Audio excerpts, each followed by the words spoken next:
باہر 150 کے قریب فوجی ہیں۔ کرنل جوزف اور میجر براؤن انچارج ہیں۔ وہ باہر تم لوگوں کا انتظار کرتے رہے، مگر جب تم نہ آئے تو انہوں نے مجھے سپاہیوں کے ساتھ اندر بھیجا، سارجنٹ جانسن نے کہا، اور عمران نے تیزی سے پیر موڑ دیا۔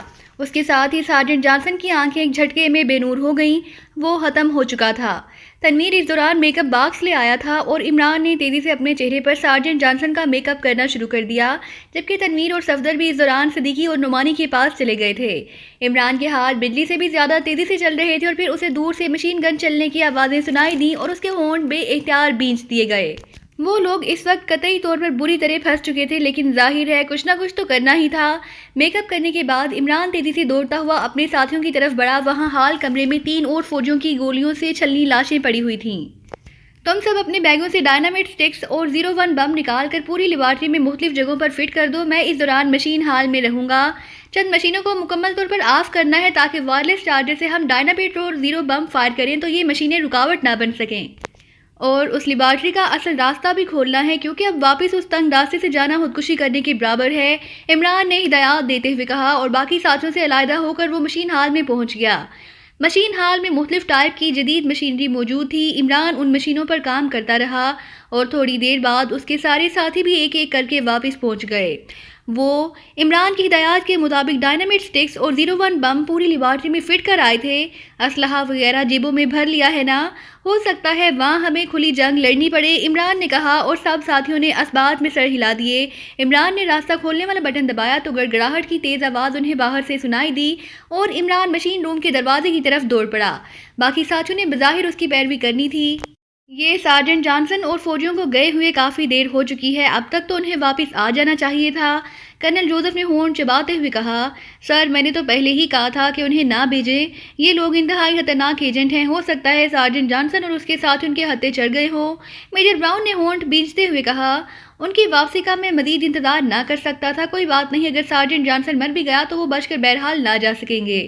ویسے میں نے سارجنٹ جانسن کو جو ہدایات دی ہیں، اگر اس نے ان پر عمل کیا تو ان کا بال بھی بیکار نہ ہوگا، کرنل جوزف نے کہا، اور اس بار میجر براؤن نے کوئی جواب نہ دیا۔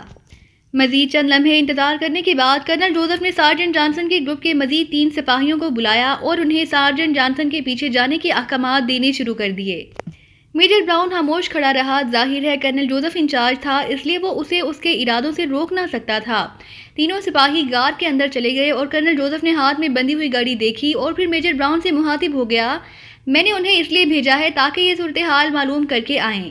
اب معاملہ میری قوت برداشت سے باہر ہوتا جا رہا ہے۔ یہ سوراخ اگر اس قدر تنگ نہ ہوتا تو میں خود اندر جاتا، کرنل جوزف نے کہا۔ یس سر، میجر براؤن نے جواب دیا۔ ظاہر ہے وہ اس کے سوا اور کر بھی کیا سکتا تھا، لیکن پھر ان تینوں سپاہیوں کو گئے ہوئے آدھے گھنٹے سے زیادہ وقت گزر گیا تو کرنل جوزف کی بے چینی اور اضطراب عروج پر پہنچ گیا۔ یہ آخر اندر ہو کیا رہا ہے؟ اتنا وقت تو نہیں لگ سکتا، کرنل جوزف نے تیز لہجے میں کہا۔ وہ زندہ ہو گئے تو واپس آئیں گے، میجر براؤن نے ہونٹ چباتے ہوئے کہا، اور کرنل جوزف بے اختیار اچھل پڑا۔ تمہارا مطلب ہے کہ انہوں نے ان سب کو ہلاک کر دیا گیا ہوگا؟ سب کو؟ مگر کیسے؟ انہیں تو گمان بھی نہ ہوگا کہ ہم نے ان کا راستہ دیکھ لیا ہے، کرنل جوزف نے کہا، اور پھر اس سے پہلے کہ میجر براؤن کو کوئی جواب دیتا، اچانک ان سے کافی دور تیز گڑگڑاہٹ کی آوازیں سنائی دی اور وہ دونوں بے اختیار اچھل پڑے۔ اور اس کے ساتھ ہی انہوں نے ایک بڑی سی چٹان کو کسی ڈھکن کی طرح کھلتے ہوئے دیکھا۔ لیبارٹری کا اصل راستہ کھل رہا ہے، میجر براؤن نے چیختے ہوئے کہا، اور کرنل جوزف کا ستا ہوا چہرہ بے اختیار کھل اٹھا۔ اس کا مطلب ہے کہ ہمارے آدمی کامیاب ہو گئے ہیں، آؤ، کرنل جوزف نے کہا اور تیزی سے اس طرف کو دوڑ پڑا جدھر چٹان کسی ڈھکن کی طرح کھلی ہوئی تھی۔ میجر براؤن بھی اس کے پیچھے تھا اور جب تک وہ اس جگہ پہنچتے 5 اور فوجی بھی ادھر ادھر سے نکل کر وہاں پہنچ چکے تھے، اور اسی راستے سے سب سے پہلے سارجنٹ جانسن باہر آیا۔ اس کے پیچھے 4 مقامی آدمی تھے جنہوں نے سوٹ پہنے ہوئے تھے اور ان کے اوپر سفید رنگ کے گون سے تھے۔ ان کے گلے میں ناک پر چڑھانے والا مخصوص کپڑا بھی لٹک رہا تھا۔ کیا ہوا سارجنٹ؟ باقی فوجی کدھر ہیں اور یہ صاحبان؟ کرنل جوزف نے چیختے ہوئے کہا، سر باقی ساتھی وہاں موجود ایجنٹوں کے ہاتھوں مارے گئے ہیں، بڑی خوفناک جنگ ہوئی ہے، 14 سائنسدان بھی مارے گئے ہیں، سارجنٹ جانسن نے جواب دیتے ہوئے کہا۔ میرا نام ڈاکٹر مورسن ہے، میں لیبارٹری کا انچارج ہوں۔ ہمارا بے حد نقصان ہوا ہے، ہمارے ملک کے 14 ٹاپ سائنسدان ان ایجنٹوں کے ہاتھوں ختم ہو گئے ہیں، اور اگر آپ اپنے فوجی نہ بھیجتے تو ہم بھی نہ بچتے۔ اس لیے میں آپ کا شکر گزار ہوں کہ آپ کی بروقت مداخلت سے کم از کم ہم 4 سائنسدان تو زندہ بچ جانے میں کامیاب ہو گئے ہیں۔ آپ کے پاس وائرلیس فون ہوگا، پلیز میری بات ڈیفنس سیکرٹری صاحب سے کرائیں، ڈاکٹر مورسن نے کہا۔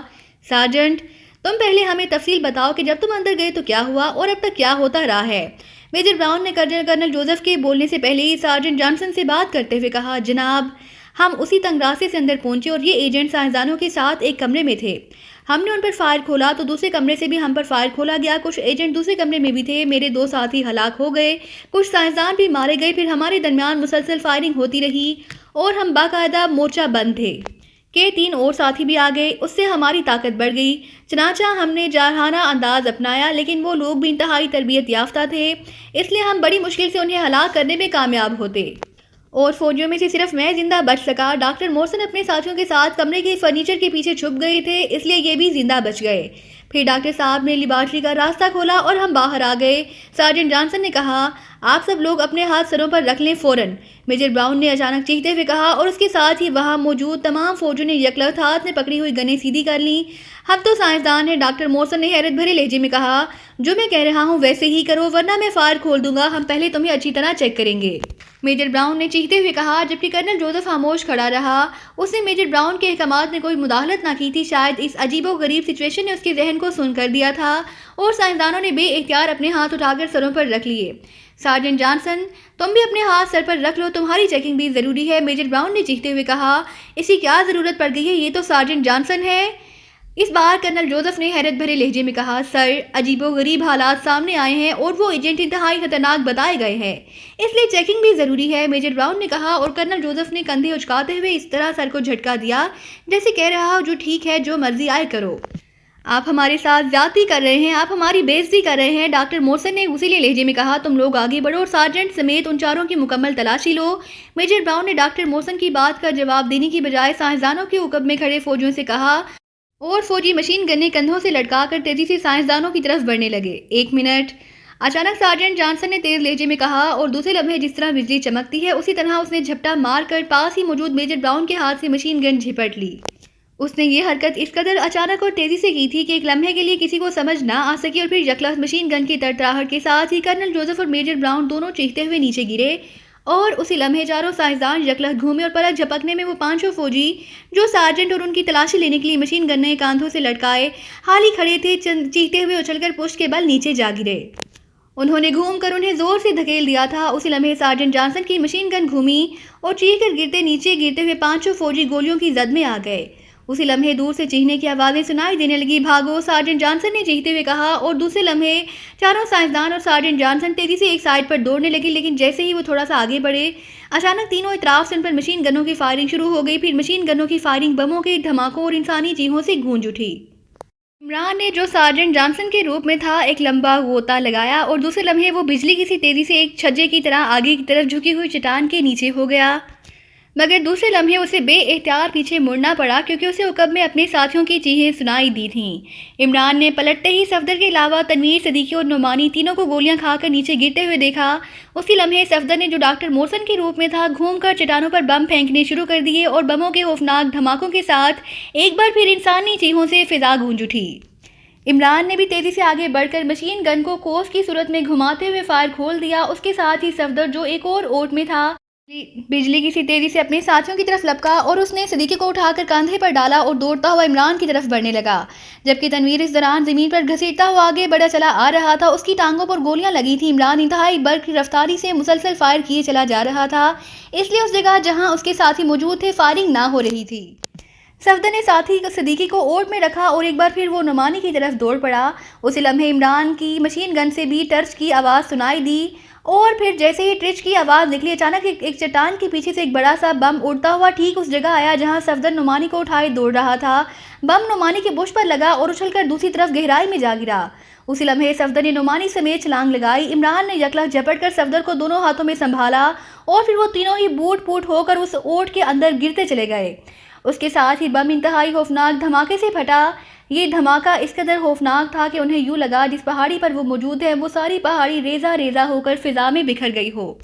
لیکن یہ احساس صرف ایک لمحے کے لیے ہوا تھا۔ دوسرے لمحے عمران اچھل کر کھڑا ہو گیا۔ اس نے انتہائی تیزی سے یونیفارم کی سائڈ جیب کا بٹن ایک جھٹکے سے توڑا اور جیب میں موجود وائرلیس چارجر نکال کر اس نے یکے بعد دیگرے اس کے 2 بٹن دبا دیے۔ بم کے دھماکے کی باز گشت ابھی تک پہاڑیوں میں گونج رہی تھی اور اب اس کے ساتھ ہی ایک بار پھر تینوں اطراف سے مشین گنوں کی تیز فائرنگ سٹارٹ ہو گئی۔